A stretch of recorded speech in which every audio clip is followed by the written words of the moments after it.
I have been with my fiancé Mark for 3 years. Mark is the man of my dreams, kind, protective, and completely devoted. His family, however, is a nightmare. Ever since Mark introduced me to his parents and his sister, Chloe, I've been haunted by a ghost named Sarah. Sarah was Mark's high school sweetheart. They were together for 6 years before she moved across the country for a job, and they drifted apart. According to everyone in Mark's life, Sarah was the one that got away. At least in their eyes. For 3 years I have been called Sarah more times than my own name. At first, I was patient. I told myself that 6 years is a long time and habits die hard. But it started getting weird. His mom would accidentally show me old photos of Sarah at family dinners. Chloe would bring up that hilarious thing Sarah used to do, right in the middle of me telling a story. They even forgot and bought me a birthday gift once that was Sarah's favorite scent, which I'm allergic to. Mark has always been my champion. Every time it happened he'd shut it down. He's gone LC, low contact with them before because of their forgetfulness, and they always cry and promise to do better. We were at a nice restaurant with about 20 people. My parents were there, our best friends were there. It was supposed to be a celebration of us. Mark's mom stood up to give a toast. She raised her glass, looked directly at me and said, "We are just so thrilled that Mark has finally decided to settle down. Even though it's been a long road, we're so happy to welcome Sarah into the, my name.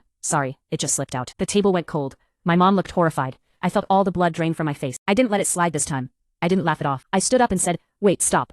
We've been together for 3 years, and we've been engaged for 3 months. Why is it so hard for you to remember who is standing in front of you?" The room was silent. Chloe, his sister, piped up with a smirk. "God, you're so sensitive. It's not a big deal. We all just really loved Sarah. She was like a sister to me. And honestly, she just fit our family vibe better. It's hard to force that with someone else." I looked at Mark's mom, hoping she'd correct her daughter. Instead, she took a long sip of wine, looked me dead in the eye, and said, "Look, dear, you're a perfectly nice girl. But Sarah was special. She was the daughter I never had. We're trying to be welcoming, but if we're being honest, we just like her more. You can't blame us for having a preference." I felt like I'd been slapped. I looked around at the guests. Some were looking at their plate, and Mark was already on his feet, his face turning a shade of purple I've never seen. He started shouting at them, telling them they were disgusting and vile, and that if they couldn't respect his future wife, they were dead to him.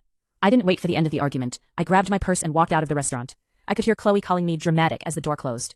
Mark caught up to me in the parking lot. He was shaking with rage and kept apologizing, saying he's done with them for good. He wants to elope and cut them off entirely. But here's the thing. I'm heartbroken. I'm not just mad at them. I'm grieving the family I thought I was gaining. I spent 3 years trying to win them over, only to find out the game was rigged from the start. I feel like I'm competing with a memory I can never beat. Now Mark's extended family is blowing up my phone, telling me I ruined the night, and that I should just be the bigger person, because moms will be moms. They say I'm being immature for wanting to postpone the wedding until Mark's parents issue a formal apology.